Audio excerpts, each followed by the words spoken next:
What's up, BMW fans? Today, I'm going to show you how to replace the valve cover gasket, oil filter housing gasket, and spark plugs on your E90 BMW. Now, behind me is my 2008 328i. This has the N52 3-liter straight 6 engine. Unfortunately, it is way too common with these engines. The valve covers leak, the oil filter housing gaskets leak. It's kind of a maintenance item, quite honestly. So, fortunately, the parts aren't super expensive. I bought everything from FCP Euro. In total, this was about 160 bucks. The most expensive chunk of all that, I bought new spark plugs here. While I've got everything apart, I'm just gonna go ahead and do that. And I'm gonna change the oil while I'm in there too. So a lot of work to do, but for the most part, it's just getting stuff out of the way to get the new parts in. So I'll show you as I work. Let's go ahead and get started. This is the new valve cover gasket. You can see it comes with the spark plug seals that go in the center of the valve cover. I got a new oil filter. This gasket right here is for the valvetronic motor that mounts to the valve cover. I've got new spark plugs, as you can see, and then oil filter housing gasket is in there as well. And let's see, don't forget, we have this seal here. This goes onto the eccentric shaft sensor. So this goes in the valve cover. It's easiest to pull the old one out while you have things apart for this job. So I'm gonna go ahead and replace that as well. Because I've got to remove the oil filter and obviously the oil filter housing to get to the gasket under here, I'm going to go ahead and drain the oil right now. So that's the first thing I'm going to start with. Crawling underneath it here, you can see here's our jack point. And just behind that, there's a little panel. If you pop that off, you'll see the oil drain plug. This is a 17 millimeter.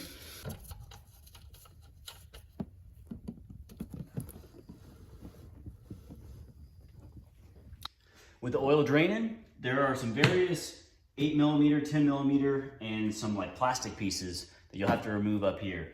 We're gonna get all of this out of the way eventually, but you'll pull this rubber piece right here back, and then there's a clip right here on the side. Pull that up, and this will come off. To get this cover on your cabin air filter off, you've got 5 8 millimeter bolts. So one here, one there, one in the center, hard to see, but I already took it out right here. And then this is kind of symmetric, the other two. So 1, 2, 3, 4, 5. And then this will just lift right out. To get this piece off right here, there are 2 8 millimeters, one on each side. Pull those off, and then this cover right here, just pull straight toward the front of the vehicle. You're gonna see it slips off. And then you've got some other clips in here for some of the other wiring. We'll just undo those. And to do that, you basically just get your finger on the edge, kind of pull that down. Not too hard to do.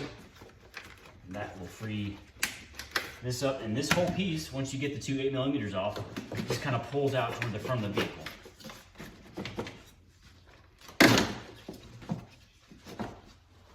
We've got a connector up here for, it's like an air sensor.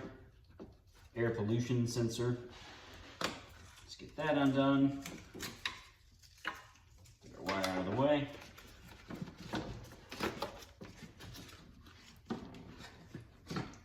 Lift it up out of the way. With all that out of the way, the next thing we're going to do is pop this cover off, just get a flathead, give it a turn, and that will expose an E-Torx that we need to at least loosen so that we can pull this rod out of the way.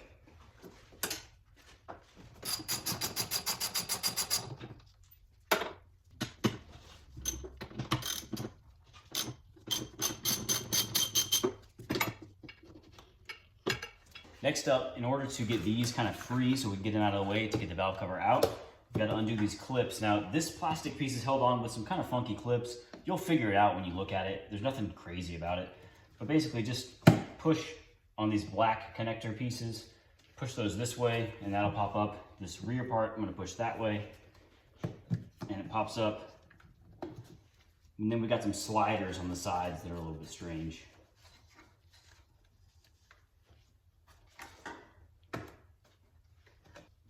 The rear one slides that direction.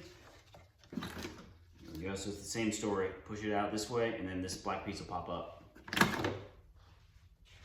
With that piece out of the way, now you can see all of this can kind of be moved however we need once we pull it out of the box. So this is a lot more flexible now. We've got a little bit more room to lift this stuff up. Next up, I'm gonna go ahead and remove the engine cover. This is just purely cosmetic. There are some Allens that hold it on. Your rear Allens will probably be missing. They're back here. Mine are missing, as you would expect. So I'm just gonna pop these two front ones off and we'll lift this off. The next thing I'm gonna do is get this line out of the way. This gets a bit in your way when you try to bring the valve cover up and out. You're not gonna lose a lot of coolant when you pop this off. I would rather lose a little bit of coolant and top it up than break this line trying to get it out. Wiggle it back. And I've got a rag under here to catch any drips, but you can see there's not a ton dripping out. The next thing I'm gonna do is start removing the ignition coils. And the easiest way to do this is just to get a screwdriver under the end, give it a little lift like that. And as you continue lifting, it should pop the connector out on its own. If it doesn't, you can get a screwdriver in and kind of wiggle the connector out, but just give it a little lift like that, pry it, out comes the connector. Right in here, we've got an 8mm nut that holds this ground in place. They're not on tight at all. So just get it going. I'm gonna get the rest of it by hand. Be careful not to drop it in here. You can see there's not much room to work, but. Next, I'm gonna free the wiring harness here. It is clipped to the valve cover. You've just got some little tangs to push on. I'm just using a flathead. And we don't wanna forget our eccentric shaft sensor up here.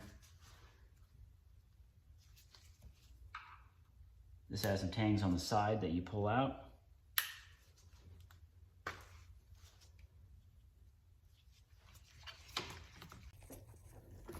To disconnect the fuel injector connectors, you can see there's the actual connector right there. It's got these little metal clips on it.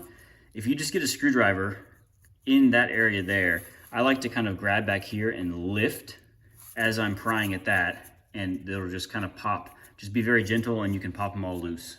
So I'm just taking a regular flathead, just get it under here, and I'm grabbing behind it, give it a light little pull. There's one, and just work your way down.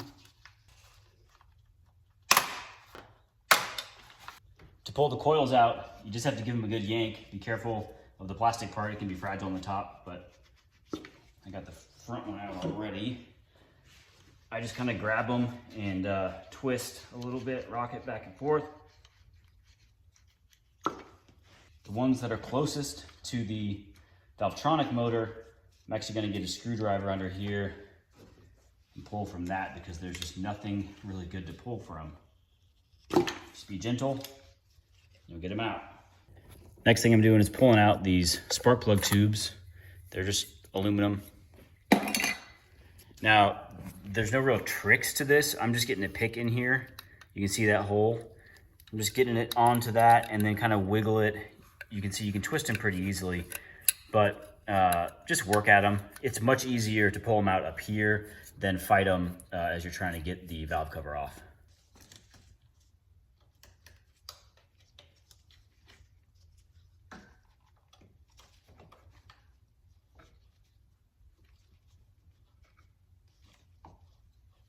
And then there's some E8. These are like the reverse Torx. So there's one here, and one underneath.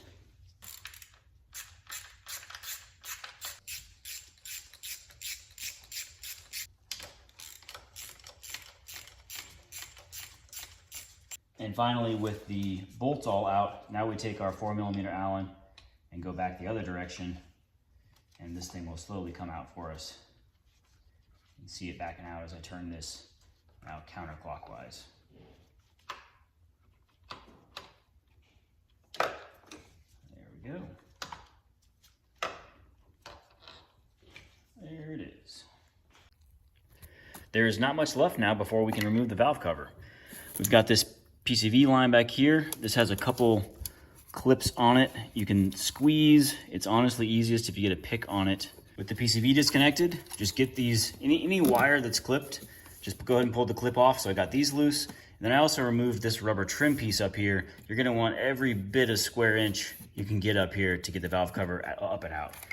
Everything is pretty much ready to go now, and I've got an E10 Torx. I'm gonna start loosening all of the bolts to hold the valve cover in place. None of the valve cover bolts are too terrible to get to. Obviously, the back ones are the hardest. Let me see if I can show you where those are with the camera. So there's one, and then we've got one more that's kind of hard to get to. It is, let's see, right there on the corner. One in the middle, one up on top. Those are the tricky ones. Those are the very back, but honestly, you get a swivel, no big deal. We'll get those off. So everything is loose now. You can see the valve cover, it's off, and now we just gotta kind of get it out of the mess that is all the wiring. And it's a pretty tight fit.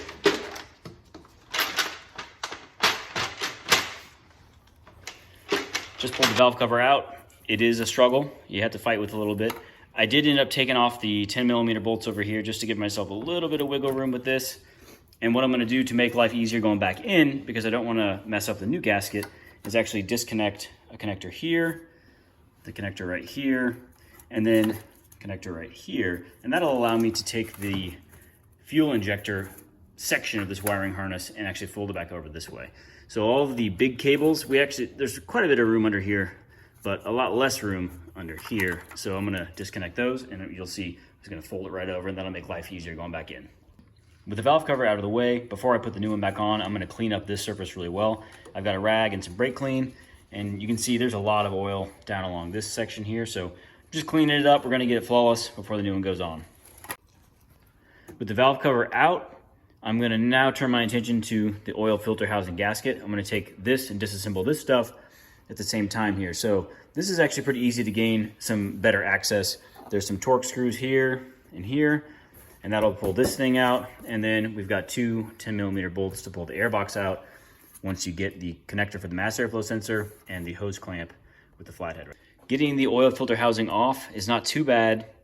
The rear bolt, if you see it back there, it's a little tricky to get to. What I've got is an 8mm socket on a 1/4" swivel, and then an extension out here. And I've got my 1/4" ratchet and a jack handle just to get a little bit more torque, but you can get to it without removing the intake manifold. Now, I did take off this stuff because I'm gonna clean the throttle body. You don't have to do that, but once you get that one off, the others are pretty easy to get to. So we got one here, we got one on the back side over here. Once you get all the bolts out of the oil filter housing, remove this, and then I actually removed this coolant line over here to get to this lower bolt. It's really tricky to get to, and the coolant line was kind of in the way. My e-torque socket was pretty big. It's a 3/8 drive, so I couldn't get it on there without removing this. If you have a smaller one, you might be able to, but you definitely don't want to strip the head of this one. There's not great access to it. So once you get those bolts out, those will lift out of place, and I'm gonna put the new gasket in, and then we'll get it back in. I got this nice and cleaned up, Brillo pad and some brake clean. Get this nice and smooth for the new gasket to sit on. And then make sure this is flat. This is a lot easier if you get the coolant hose pushed off to the side and have it kind of resting on the alternator. So this way, there's nothing fighting me to get this perfectly in place. So I'll set that in place. Start with this top bolt here and just kind of get it finger tight. Very good. Now the back one, reach in through the intake manifold.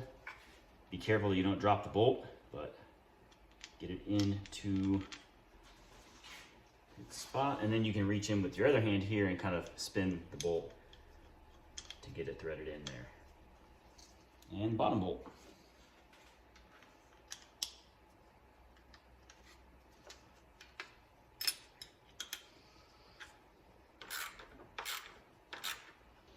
Everything's torqued down now, and now I'm just going to reconnect our coolant hose, just make sure there's no debris in here.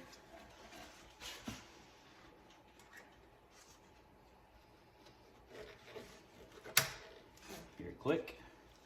I actually bungeed up this wire right here, and that'll help just kind of keep this stuff out of my way as I work at the spark plugs. But we've got great access to the back, great access to everything up here. So very easy, nothing special here to pull these plugs out. I've got a 5/8 inch or 16mm plug socket. It has a little rubber bit inside to grab the plugs. I'm just gonna pop those back out and zip the new plugs in.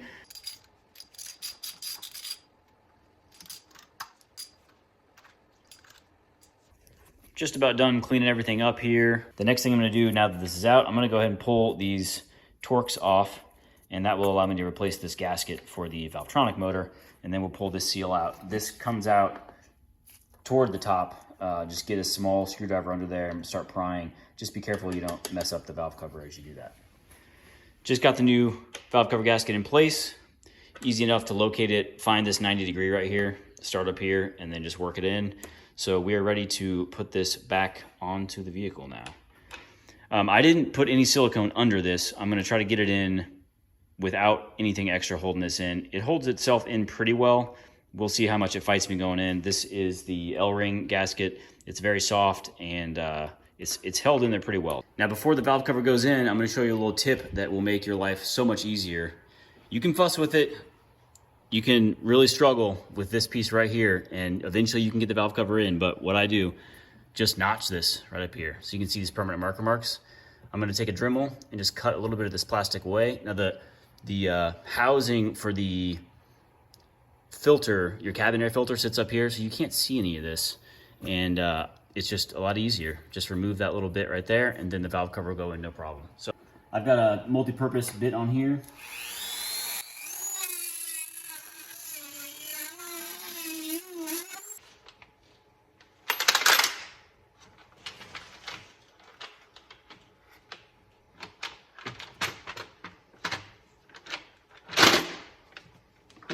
Double check that your gasket is flat. I can actually feel it with my fingers here.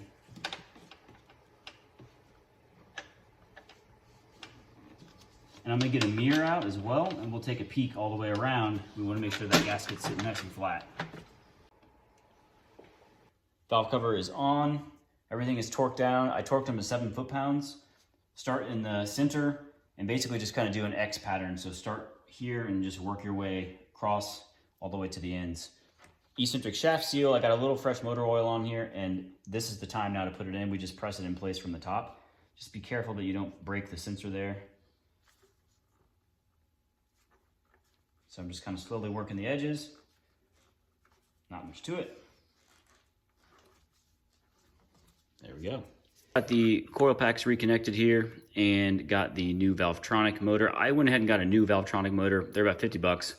My old one was just very rusty, kind of junky looking, so went ahead and replaced that and got the cover back on the electrical box. Next thing, and almost the last thing, is just to get this top piece back on, get our cabin filter back in place, and reconnect the wiring harness across the top. So there you have it. Engine cover back on, all the plastics are back on. All that's left to do now is fill it up with oil and take it for a test drive.